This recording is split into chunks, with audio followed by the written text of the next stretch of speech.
The master bedroom has some nice light, and there are a couple of closets here. One is the original double closet. It slides. You can see how deep that is. So there's plenty of space there. And then they added on the ensuite bath, which has comfort height counters and double sinks, and nice shower. And then they attached the laundry room, and here between the laundry you have the pocket door that's hidden away, so you can close that off. And then you have your laundry right here off the master.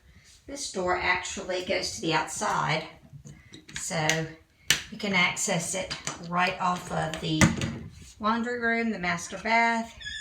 So it almost serves as like a little mud room. You have cabinetry over top of the laundry, so you can store the things there. And then it's got a great walk-in closet.